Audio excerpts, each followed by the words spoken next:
안녕하십니까, 책돌입니다. 오늘 소개해드릴 책은 맨발 걷기 바로 하기입니다. 저자는 권오룡, 출판사는 행복에너지입니다. 현대 문명병의 해결의 열쇠, 맨발 걷기.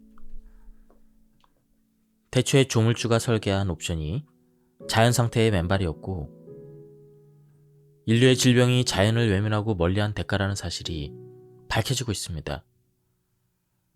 이는 자연으로 돌아가면 인류가 현재 앓고 있는 질병으로부터 해방될 수 있다는 단서죠.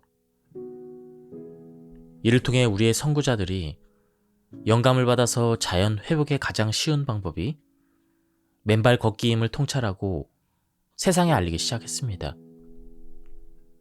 이미 수많은 이들이 맨발 걷기를 실천해서 각종 노화 증상과 불치, 난치병을 치유한 사례들을 산처럼 쌓아가고 있습니다. 이제는 맨발의 삶이 누구도 부인할 수 없는 신의 설계이며 배려임을 수많은 치유 사례를 통해 명확히 증거하며 현대 문명병의 해결사임을 확인하고 있습니다. 맨발 걷기는 건강 문제를 해결할 수 있는 아주 간단하고 효과적인 방법으로 인체를 자연과 연결하는 것이죠.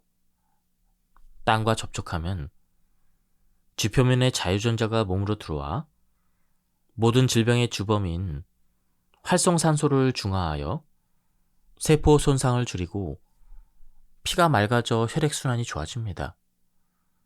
또한 스트레스 호르몬인 코르티솔의 과다 분비를 억제해서 정신적인 스트레스를 완화하고 염증과 통증을 줄여 전반적인 신체의 회복을 촉진하며 면역력을 높여 자연 치유력이 일어나 다양한 질병의 치유와 예방 효과가 있습니다.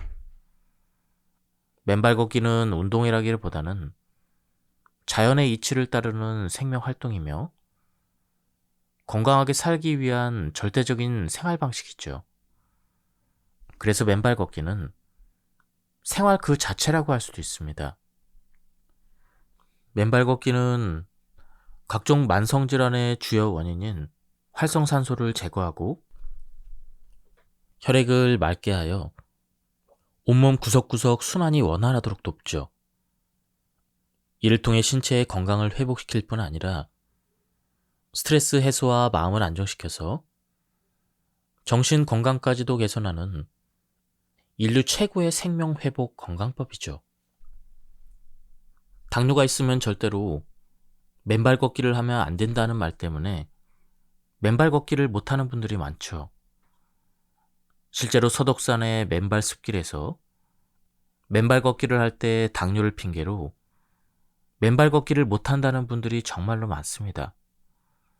맨발 걷기를 하면 발에 상처가 나기 쉽고 당뇨 환자는 감각이 무디기 때문에 상처를 감지하지 못해 염증이 심해질 수가 있죠. 또한 상처가 쉽게 아물지 않으므로 피부에 괴사로 발을 절단할 수도 있다는 주장 때문입니다. 그러나 이는 심각한 오해입니다. 이 같은 주장은 당뇨를 그들의 방법으로 치료할 경우에 해당되는 말이죠. 진실은 맨발 걷기만이 당뇨의 근본 원인을 해결하는 유일한 방법이라는 것입니다. 우선 1형 당뇨는 땅에서 올라온 자유전자가 고장난 췌장의 베타세포를 활성화시켜서 인슐린의 분비를 촉진함으로써 치유가 됩니다. 또한 포도당이 미토콘드리아 안으로 들어가지 못하는 제2형 당뇨의 경우도 자유전자가 미토콘드리아의 문을 열어줘서 인슐린 저항성을 낮추고 포도당 분해 대사가 촉진돼서 혈당치를 정상으로 돌려줍니다.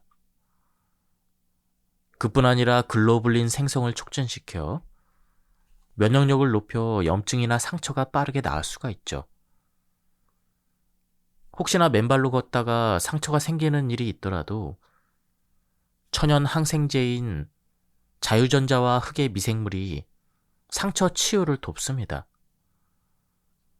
이를 뒷받침하는 임상 사례도 있죠.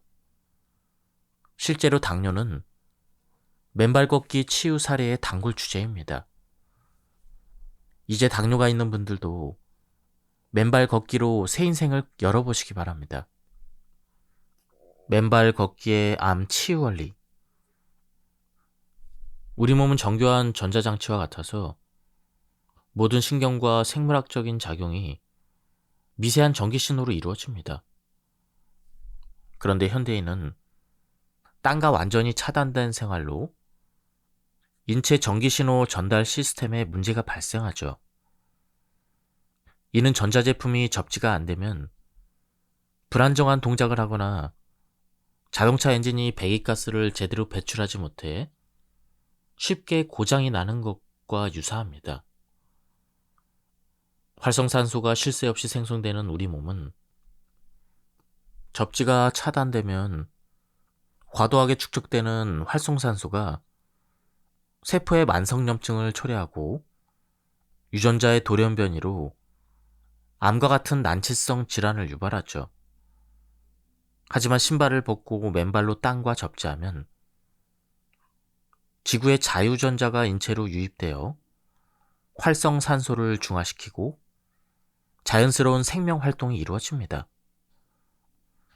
자연과의 합일인 맨발 걷기는 각종 암을 비롯한 수많은 난치병을 치유하죠. 아직은 그 작용 기전에 대해서 과학적으로 충분히 연구되지 못했기 때문에 기존의 의학 전문가들에게 외면을 당하고 있습니다. 다음은 맨발 걷기의 암 치유 원리입니다. 1. 활성산소의 중화 및 염증 제거. 땅에서 유입된 음전화인 자유전자는 양전하를 띤 활성산소와 만나면 이를 중화시킵니다. 활성산소가 중화되면 염증이 쉽게 치유되고 암세포의 생존 여건이 사라지죠. 생명의 자유전자는 염증 바리케이트를 뚫고 치유물질이 염증 부위로 유입되도록 도와주어 염증을 치료하고 암세포의 생성도 억제할 수가 있습니다. 2. 혈액순환 개선. 자유전자는 적혈구 표면 제타 전위를 높여서 혈액이 맑아지고 혈류 흐름이 원활해집니다. 이로 인해 세포의 산소와 영양 공급이 원활해져서 미토콘드리아의 에너지 생성 회로를 활성화시키죠. 미토콘드리아에서 에너지 생성이 활성화되면 암세포와 싸우는 데 필요한 에너지를 공급해서 전투력을 강화시킵니다. 따라서 암 환자가 맨발 걷기를 하면 암세포와 싸우는 체력과 에너지를 지속적으로 충전하게 되죠. 염증이 줄고 에너지 대사가 살아나면 NK세포가 활발히 활동해서 암세포를 직접 공격하고 제거합니다. 인체는 잠을 자는 동안에 자가치유가 일어나므로 암 환자는 잠을 잘 자는 것이 매우 중요하죠. 코르티솔 분비의 안정으로 신경계가 안정을 찾아 부교감신경이 활성화되어 스트레스가 줄어듭니다. 이는 수면의 질을 향상시켜 수면 중에 체내에서 재생과 회복이 활발하게 이루어지죠. 이 과정에서 암세포가 제거되고 손상된 조직이 복구되는 것입니다. 맨발 걷기의 접지 효과와 지압 효과, 아치와 발가락 운동 효과, 이것들의 협업으로 큰 시너지 효과를 발휘합니다. 이 세 가지 요소는 단순한 합산이 아니라 승수관계의 상호작용으로 효과를 증폭시키며 기존 의학이 한계에 봉착한 각종 암과 다양한 난치병들을 치유하는 경이로운 효과를 만들어내는 것이죠. 뇌혈관 질환 중에서 뇌졸중류의 치유 사례는 많습니다. 하지만 치매와 함께 대표적인 불치성 뇌혈관 질환인 파킨슨병의 사례는 없었죠. 그러나 이제는 파킨슨병도 맨발 걷기 앞에서는 더 이상 불치의 병이 아님이 최근의 사례들로 증명되고 있죠. 80세 이강일님. 7년간 파킨슨병을 앓았으면서 처음엔 죽음을 느꼈고 앉기가 힘들었으며 화장실 가는 것도 어려웠습니다. 맨발 걷기 책을 읽고 맨발 걷기를 시작하여 11개월 만에 치유되었고, 특히 기억력이 좋아져서 과거 70년 전의 친구 이름도 기억할 수 있게 되었습니다. 이분은 양한방 협진병원의 이사장으로 자신의 치유 경험을 통해 맨발 걷기는 파킨슨병뿐 아니라 알츠하이머, 치매와 같은 질병과 암도 극복할 수 있을 것이며, 특히 건강한 사람들의 질병 예방에 효과적이라는 사실을 세상에 알렸습니다. 다음은 아쉽고 안타까운 사례입니다. 대장암 환자였는데요. 아직 차가운 땅에 발이 시리던 지난 3월 초 한밤중에 3년 전부터 대장암을 앓고 있던 70 중반의 남성이 찾아왔죠. 대장암 수술 후 2년간의 항암 치료에도 불구하고 간과 직장으로 전이되어 항암 치료를 포기하고 섭생만 관리해야 했습니다. 그러다가 전담 건강관리사의 6개월간 끈질긴 설득 끝에 맨발길을 찾아온 것이죠. 그 당시 매일 밤 야간반을 운영하고 있었기 때문에 그분에게 맨발 걷기로 암이 치유되는 기전과 여러 가지 치유 사례를 설명했습니다. 일주일쯤 후에는 암만 해도 시간이 부족하다 싶어서 암 환자이니 기왕이면 확실한 효과를 위해서 낮에도 걷기를 권하니까 다음날부터 낮에도 2시간씩 걷기 시작했죠. 그런데 어느 날부턴가 그분이 안 보입니다. 늘 동반하던 관리사에게 물어보니 계속 하자고 아무리 권해도 하지 않는다고 합니다. 그분은 2달 가깝게 걸어도 별 차도가 없으니 맨발 걷기는 별 효과가 없는 것 같다며 이젠 그냥 자신의 신앙과 운명에 맡기겠다 합니다. 더 이상 권유하기 어려웠죠. 어느새 여름이 되었고 오랜만에 그 관리사 얼굴이 보이길래 안부를 물었습니다. 잠시 한숨을 쉬더니 얼마 전에 하늘나라로 가셨다는 안타까운 소식을 들려줍니다. 순간적으로 집이라도 찾아가서 더 설득을 했어야 했나 싶은 생각이 들었지만 이미 지난 일이기 때문에 마음속으로 고인의 행복을 빌었습니다. 다음은 불면증과 약물 부작용입니다. 맨발 걷기로 처음에는 숙면을 취하다가 다시 잠이 오지 않아 고생하는 분들이 많습니다. 대부분 생활 습관에 문제가 있었는데요. 예를 들면 수면 시간이 불규칙하거나 수면제에 의존하는 것이죠. 이 국님은 전형적인 약물 부작용 사례입니다. 정년퇴직 후에 밤에 잠이 안 와서 먹기 시작한 수면제를 1년 만에 무려 12알씩 복용하고 있었습니다. 처음에는 한 알로 시작했지만 내성이 생겨서 2알로 늘고 이후에 위장약, 신경안정제, 우울증 약 등이 추가되며 약이 약을 먹는 악순환에 빠진 것이죠. 약을 끊고 맨발 걷기에 집중하기를 권했지만 약을 안 먹으면 가슴이 두근거리고 죽을 것 같은 공포감을 견딜 수 없다고 합니다. 이는 알코올이나 마약 중독에서 나타나는 금단 증상과 같습니다. 너무 심각한 상태라서 단호한 어조로 약의 위험성을 강조하니 7알까지 줄여서 정신이 조금은 맑아진 것 같았죠. 그러나 갑자기 허리와 관절이 아프고 이름도 생소한 횡문근 융해증이 생겨서 병원까지 입원했지만 제대로 낫지도 못한 채 퇴원했죠. 이는 복용하는 약물에 명시된 부작용 증상입니다. 그동안 약 기운으로 느끼지 못했다가 약을 줄이니 신경이 일부 깨어나서 통증을 느끼게 된 것이죠. 나머지 약들도 끊어야 되는데 안 먹으면 너무 힘들어서 죽을 것 같았다고 합니다. 그러나 이는 알코올 중독자가 술을 계속 마시면서 약으로 술병을 고치려는 것과 마찬가지죠. 약물 중독도 알코올이나 마약 중독처럼 금단 증상이 매우 무섭습니다. 무엇보다 본인의 의지가 가장 중요하죠. 반드시 이기겠다는 간절한 마음으로 참아야 합니다. 그러나 지금도 약을 복용하며 날마다 힘 빠진 모습으로 맨발 걷기를 하고 있어 안타깝습니다. 그나마 맨발 걷기를 포기하지 않고 계속하는 것이 다행이죠. 요즘은 자신이 처방받은 약물의 이름만 알면 인터넷으로 부작용은 무엇인지 어렵지 않게 알아볼 수가 있습니다. 자신의 증상이 약물 부작용에 해당한다면 반드시 근원을 차단해야 합니다. 혹시 살해자와 비슷한 경우라면 과감한 단약 결정을 통해 진정한 맨발 걷기의 치유를 맛보시기 바랍니다. 그럼 본격적으로 접지 효과를 좀 알아볼까요? 항산화 작용.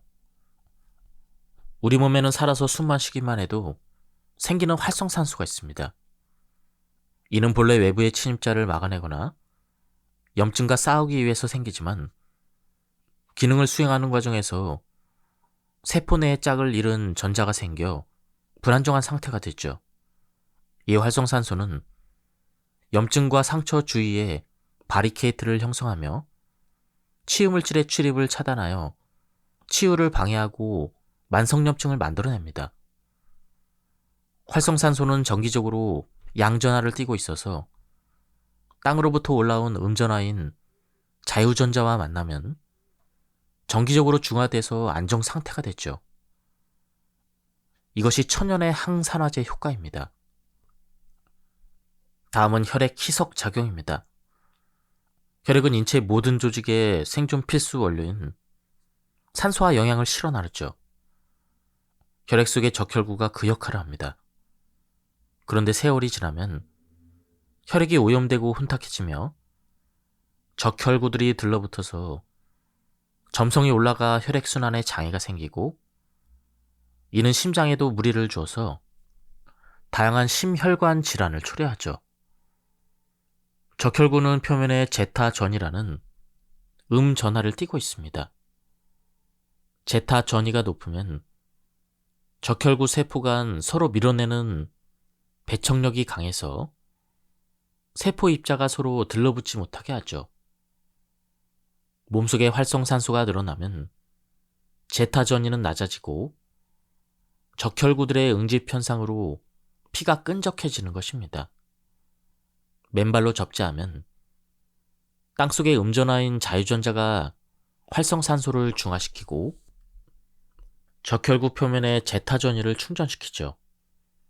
제타전이가 충전되면 적혈구끼리 서로 밀쳐내는 힘이 강해져서 포도송이처럼 엉켜붙었던 적혈구들이 각각 포도알처럼 떨어지며 이는 혈전이 높고 혈액이 묽어지는 효과로 혈류의 속도를 올려줍니다.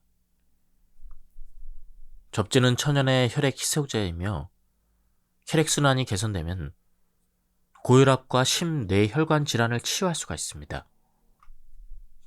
마음 준비. 자연과 교감한다는 생각으로 편안한 마음을 유지합니다. 조바심을 내지 않고 즐기면서 꾸준히 실천하는 것이 중요하죠. 그동안 신발에 갇혀 잠자던 신경을 살린다는 마음으로 발가락을 활짝 벌리며 마치 땅과 대화를 하듯 발바닥의 감각을 집중하여 땅의 소리를 느껴봅니다. 적응하기. 처음부터 많이 걷기보다는 천천히 짧은 시간을 걷는 것이 좋죠. 발바닥이 익숙해지면 점차 속도를 올려가며 운동 효과를 높일 수가 있습니다. 걷는 시간은 처음에는 20분 정도로 시작해서 발바닥의 감각이 익숙해지면 점차 시간을 늘려갑니다. 익숙해지면 기본으로 1회 40분 이상 걷는 것이죠. 휴식하기. 맨발 걷기 후에는 충분한 휴식이 필요합니다. 근력 운동과 마찬가지로 맨발 걷기 후에도 휴식을 통해 피로가 회복되며 새로운 세포와 근육이 형성됩니다. 특히 그동안 안 쓰던 근육들을 사용하면 근력 운동 시처럼 발등이 붓거나 통증이 생길 수도 있습니다. 이때는 무리하지 말고 적절히 휴식을 취해야 하죠. 마무리하기. 세족장에서는 대충 씻고 집에서 정성 들여 다시 씻고 발이 트거나 갈라지지 않도록 관리를 해야 합니다. 발이 건조하면 보습제를 바르고 정성으로 마사지를 해주면 좋죠. 가능하면 족욕하는 것도 도움이 됩니다. 맨발 걷기의 궁극적인 목표는 건강 회복이죠. 어떤 경우라도 부상 예방이 최우선입니다. 발바닥이 아프거나 부상이 생기면 즉시 중단하고 적절한 조치를 취해야 하죠. 항상 맨발길 상태를 주의 깊게 살피며 위험 요소들에 각별히 주의를 해야 합니다. 겨울철 맨발 걷기 후 발 씻기. 겨울철에 얼어붙은 땅을 맨발로 걷고 나면 발의 온도가 매우 낮아지죠. 이때 바로 따뜻한 물로 발을 씻으면 동상에 걸릴 수가 있습니다. 추운 환경에서 수축된 혈관이 갑자기 따뜻한 물에 노출되면 심한 온도차로 인해 세포 조직이 파괴될 수가 있죠. 따라서 먼저 찬물로 씻고 발이 녹은 후에 따뜻한 물로 씻는 것이 안전합니다. 땅에 박힌 작은 돌을 조심해야 합니다. 맨발로 숲길을 걷다 보면 발가락 골절을 겪을 수도 있습니다. 이는 큰 돌이나 바위 때문이 아니라 눈에 잘 띄지 않는 작은 돌멩이에 부딪혀서 발생하는 경우가 많죠. 땅속에 깊이 박힌 작은 돌멩이는 생각보다 큰 충격을 줄 수가 있습니다. 걸을 때 발을 끌지 말고 정확하게 디디며 주의를 기울여야 합니다. 통나무 계단은 주의해야 합니다. 자연 산길에서는 통나무로 만든 계단이 미끄러운 경우가 많죠. 특히 계단 목재의 껍질이 벗겨져서 부드러운 속재가 드러난 상태에서 비나 눈이 오거나 황토가 묻은 발로 더디면 미끄러질 위험이 크죠. 이러한 계단을 오르낼 때는 주의해야 합니다. 바닷가의 모래사장이나 개포 속에 보이지 않는 날카로운 장애물이 있습니다. 깨진 유리 조각이나 조개 껍질, 쇠붙이 등 이것들이 발을 다치게 할 수 있으므로 주의해야 합니다. 특히 갯바위 위에 붙어있는 깨진 굴껍질은 매우 날카로워서 발을 다치는 사고가 자주 일어나죠. 맨발 걷기 기본 시간 40분의 의미. 맨발 걷기를 몇 시간 하는 게 좋으냐는 질문에 보통 40분 이상 하라고 말합니다. 기본 시간 40분의 의미는 신체의 전화 저장소에 충전되는 시간과 관련이 있습니다. 전화 저장소는 콜라겐으로 구성된 신체의 기저물질로 전자를 저장하고 생체 매트리스와 연결되어 자유전자를 필요한 곳으로 전달하는 네트워크를 형성합니다. 인체는 모든 전화 저장소가 자유전자로 충전되면 안정적인 염증 대비 상태가 됩니다. 전화 저장소는 신체 전체에 고르게 분포되어 있기 때문에 이들을 충분히 채우는데 약 40분이 걸린다는 것이죠. 인체의 노화와 질병에 가장 큰 영향을 주는 주범은 바로 활성산소입니다. 이 활성산소는 몸 안에서 쉬지 않고 생성된다고 하는데요. 다행스럽게도 이들은 땅속에 무한대로 저장된 자유전자와 만나면 일거에 모두 중화됩니다. 그러나 활성산소가 과도하게 존재하면 세포 손상, 염증 반응, 심지어 암과 같은 질병을 유발할 수가 있습니다. 활성산소는 우리가 매일 숨을 쉬는 것만으로도 생성되고 있습니다. 활성산소의 작용을 쉽게 설명하면 이렇죠. 사과는 깎으면 처음엔 하얗지만 시간이 지나면서 갈변이 일어납니다. 이것이 바로 산화 과정이죠. 이를 막으려면 항산화제가 필요하며 비타민C 같은 항산화제로 전자를 보충해주면 갈변이 지연됩니다. 인체도 항산화제를 섭취하면 활성산소를 줄일 수가 있지만 몸속에서 계속 생성되는 활성산소를 모두 제거하기에는 턱없이 부족하죠. 맨발로 땅에 접지하면 발바닥을 통해 지구 표면에 무한대로 충전되어 있는 자유전자가 양전하를 띤 활성산소와 결합하여 빠르게 중화시킵니다. 이것이 우리가 어떠한 종류의 항산화제 섭취보다 맨발 걷기를 우선 해야 되는 절대적인 이유가 되죠. 다음은 실내 접지에 대한 부분입니다. 모든 건물의 실내에 들어와 있는 220V용 교류전기 콘센트에 꽂기만 하면 접지선과 연결되는 방법으로 가장 간편한 실내 접지원입니다. 단 2002년 이전에 지어진 건물은 콘센트에 접지 단자가 없으므로 수도 배관을 이용하거나 개별적으로 접지 시공을 해야 합니다. 수도와 보일러관은 땅과 연결이 되어 있어서 접지가 됩니다. 배관의 선을 연결하는 방법은 전원 콘센트가 없는 경우에 사용할 수가 있습니다. 간혹 플라스틱 배관이 설치된 건물은 접지가 안 된다고 하지만 배관 속에 물이 있어서 접지가 됩니다. 콘센트 접지는 위험할까요? 전기 콘센트를 이용한 접지에 대한 우려는 주로 공동주택에서 접지선을 공유하기 때문에 다른 세대의 누전이나 낙뢰로 인해 고전압이 유입될 수 있다는 걱정에서 비롯되는 것이죠. 그러나 이러한 우려에는 몇 가지 오해가 있습니다. 전류는 전이차가 있는 두 지점 사이에 회로가 구성되어 있어야만 흐릅니다. 즉, 단순히 접지선에 고전압이 유기되었다고 해도 인체가 그 접지선과 다른 별개의 접지에 동시에 접촉하지 않는 한 전류가 흐를 수 있는 회로가 구성되지 않으므로 감전의 위험은 거의 없습니다. 이는 새들이 한쪽 전선 위에 앉아도 감전되지 않는 원리와 같죠. 적절하게 설계되고 시공된 접지 시스템은 전자기기와 사용자의 안전을 보장합니다. 만약 접지선에 고전압이 유입되더라도 이 전압은 접지선을 따라 땅속에 매설된 접지봉을 통해 안전하게 대지로 방출됩니다. 따라서 올바르게 시공된 접지 시스템에서는 다른 세대의 누전으로 인해 우리 집으로 고전압이 역류할 가능성 거의 없습니다. 아침 저녁으로 세수할 때 세면대나 대야의 수돗물을 끊기지 않을 정도로 틀어놓고 얼굴과 손을 담그며 씻습니다. 샤워 시에 샤워헤드를 몸에서 5cm 이내로 근접합니다. 그렇지 않으면 물이 방울방울 끊기는 현상으로 접지 불량이 될 수가 있습니다.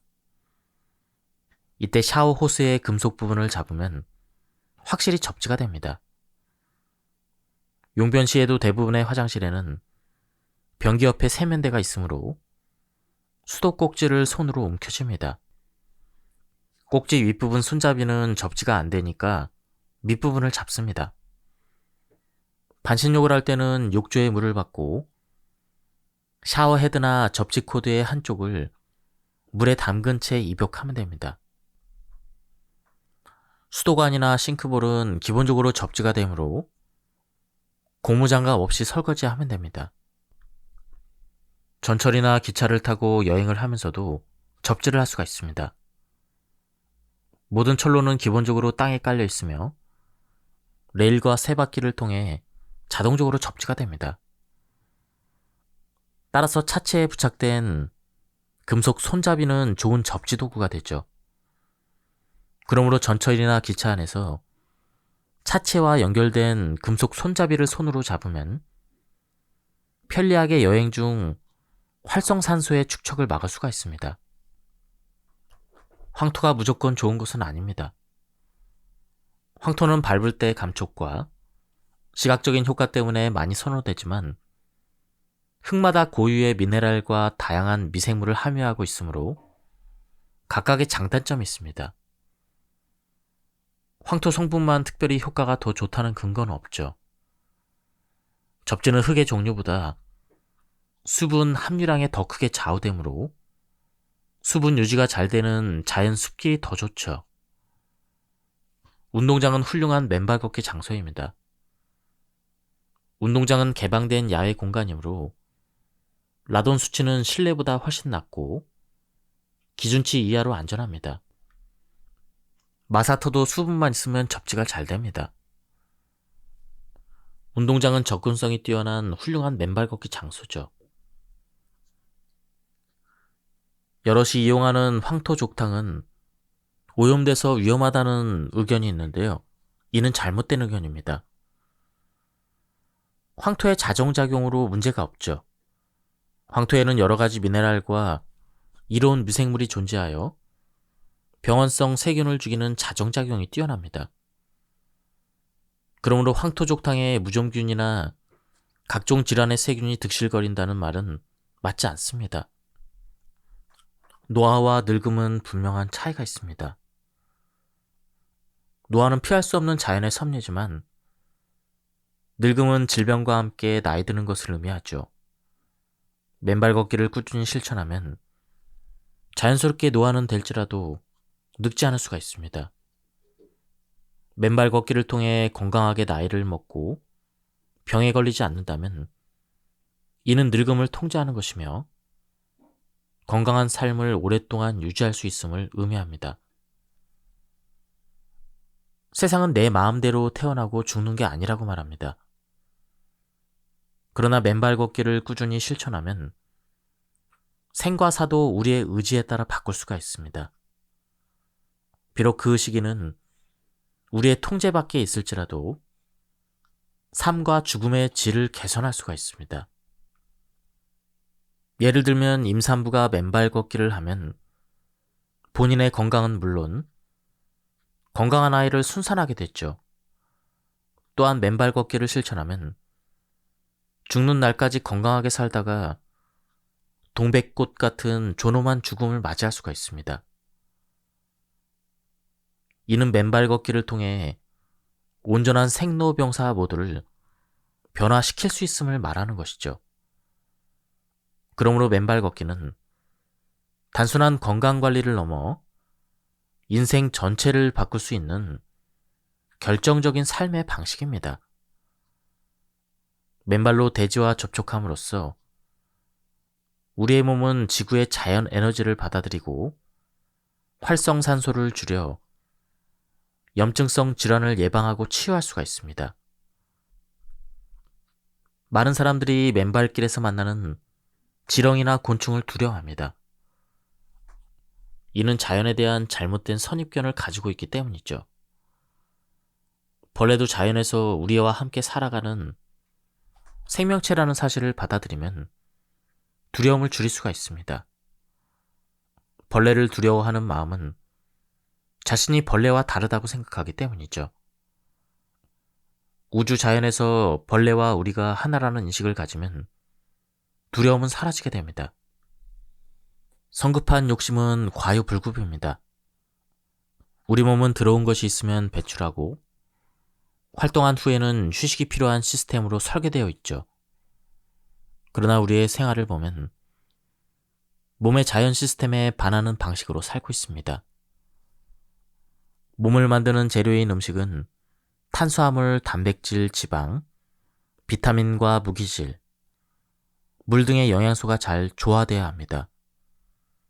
아무리 좋은 보약이라도 과하게 먹으면 미처 처리되지 못한 것들이 몸속에 남아 문제를 일으키게 되죠. 과유불급이란 말이 있습니다. 맨발 걷기에도 적절한 균형이 필요합니다. 맨발 걷기 자체는 부작용이 없는 운동이므로 많이 하면 할수록 좋습니다. 그러나 치유에 대한 성급한 욕심으로 장시간 무리하게 걷는 것은 좋지 않습니다. 대부분의 맨발인들은 이미 몸이 불편한 경우가 많은데요.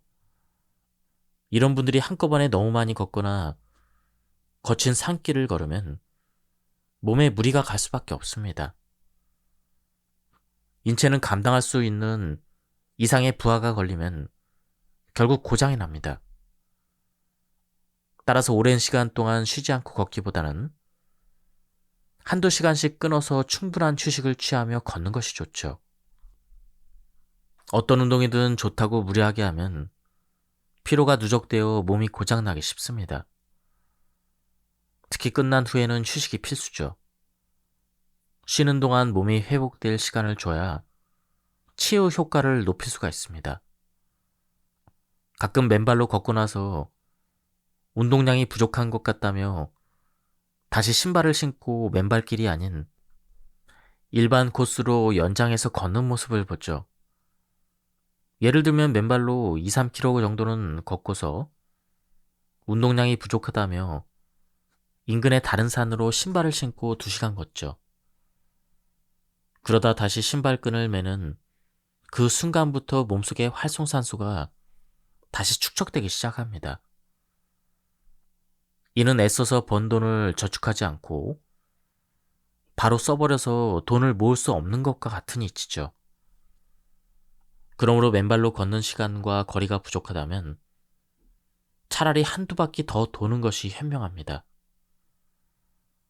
또 다른 예는 가급적 맨발길로 조성된 곳만 걸어야 함에도 어떤 분은 일부러 마사지 효과가 좋은 거친 길로만 걷는다고 했습니다. 얼마 전에 그분이 안 보여서 알아보니 발을 다쳐서 치료 중이랍니다. 맨발 걷기에 부작용이 없다는 말은 자연의 이치 안에서 보장되는 것이며 무리한 욕심을 부리면 없는 부작용도 생길 수가 있습니다. 맨발 걷기는 사람마다 다른 치유 효과가 나타난다고 하는데요. 그 부분을 보겠습니다. 제일 먼저 점검해야 될 것은 식습관입니다. 내가 먹는 음식이 내 몸을 만드는 재료이기 때문이죠. 아무거나 입에서 당기는 대로 기분대로 먹는다면 내 몸은 품질이 낮아질 수밖에 없습니다. 비건처럼 완전 채식은 아니더라도 균형 잡힌 식단으로 신경을 쓰며 가려 먹는 식습관이 필요하죠.